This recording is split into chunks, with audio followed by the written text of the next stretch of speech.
اگر کسی شخص کا ایمان کامل ہے، وہ اپنے دعوی محبت کے اندر بھی سچا ہے، اپنے نبی علیہ الصلوۃ والسلام کی ذات کے ساتھ اس شخص کی سچی محبت ہے، اب اس محبت کے کچھ تقاضے بھی ہیں۔ جب اس بات کا ثبوت ہو جائے کہ یہ شخص نبی رحمت علیہ الصلوۃ والسلام کی ذات کے ساتھ جو محبت کا دعوے دار ہے، یہ محبت کرتا ہے، اب اس محبت کے کچھ تقاضے ہیں، یہ محبت ہم سے کچھ تقاضے کرتی ہے، تو ان تقاضوں کو پورا کرنا بھی ضروری ہوتا ہے۔ بصورت دیگر وہ انسان جو محبت کا دعویٰ کر رہا ہے وہ پھر اپنی اس محبت میں ناکام ہو گئے۔ امام الانبیاء علیہ الصلوۃ والسلام کی ذات کے ساتھ محبت کا دعویٰ کرنے والے شخص کے لیے جو سب سے پہلی ضروری چیز ہے وہ یہ کہ نبی رحمت علیہ الصلوۃ والسلام کی ذات کا ادب اور احترام کرے۔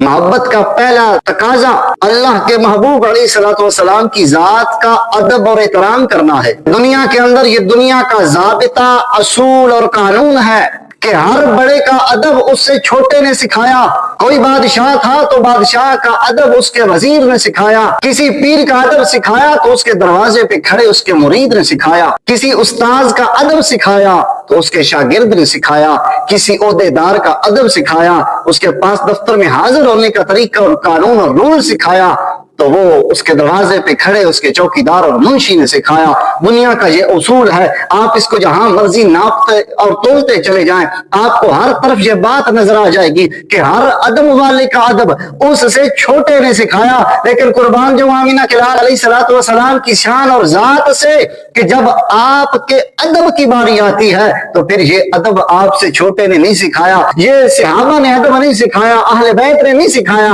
انہوں نے تو عمل کر کے دکھایا تھا، لیکن ادب سکھایا تھا آمینہ کے لال کا تو خود اللہ کریم کی ذات نے یہ ادب سکھایا تھا۔ اور قرآن اس بات پہ شاہد اور گواہ ہے۔ سورۃ الحجرات کی ابتدائی 4 آیات پڑھ کر کے دیکھیں، یا ایھا الذین آمنوا لا تقدموا بین یدی اللہ ورسولہ واتقوا اللہ ان اللہ سمیع علیم۔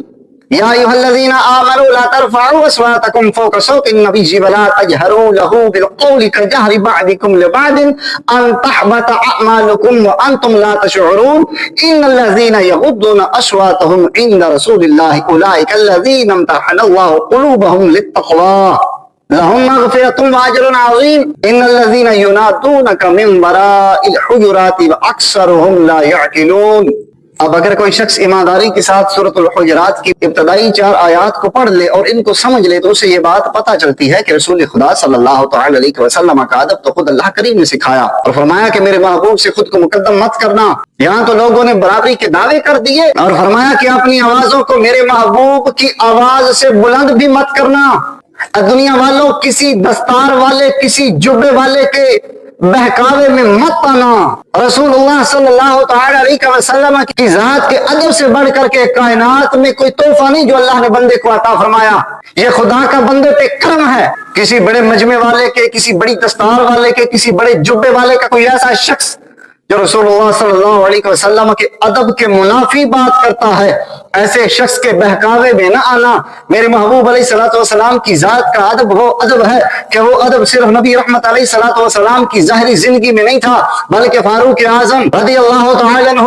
ایسا عظیم شخص جن کے بارے میں محبوب خدا علیہ الصلوۃ والسلام نے ارشاد فرمایا تھا میرے بعد کوئی نبی ہوتا تو عمر بن خطاب ہوتا، جسے دیکھ کے شیطان اپنا راستہ بدل لے، اس ذات کو عمر بن خطاب کا نام دیا گیا، جن کے بارے میں فرمایا گیا کہ جس کی زبان پہ اللہ نے حق کو جاری فرما دیا ہے وہ ذات عمر ہے۔ آپ کا زمانہ تھا، آپ مسجد نبوی میں تشریف لے کر کے آئے، کیا دیکھتے کہ 2 شخص بیٹھ کر کے اونچی آواز میں گفتگو کر رہے تھے۔ اور یہاں سے سیکھیں وہ لوگ بھی جو مدینہ شریف حاضری کے لیے جاتے ہیں کہ وہ دونوں شخص بیٹھ کر کے اونچی آواز میں گفتگو کر رہے تھے تو فاروق اعظم رضی اللہ تعالی عنہ نے جب دیکھا تو آپ کو جلال آ گیا، آپ نے ان کو منع فرمایا اور ارشاد فرمایا کہ تم نہیں جانتے تم کس عظیم بارگاہ میں آئے ہو۔ پھر ان سے پوچھا کہ تم کہاں کے رہنے والے ہو، انہوں نے مدینہ سے باہر کسی علاقے کا نام بتایا تو آپ نے ارشاد فرمایا اگر تم مدینہ کے رہنے والے ہوتے تو عمر بن خطاب تمہیں سزا دیتا، کہ مدینے والے لوگ تو جانتے ہیں کہ رسول خدا صلی اللہ علیہ وسلم کا ادب اور احترام کیسے کرنا ہے۔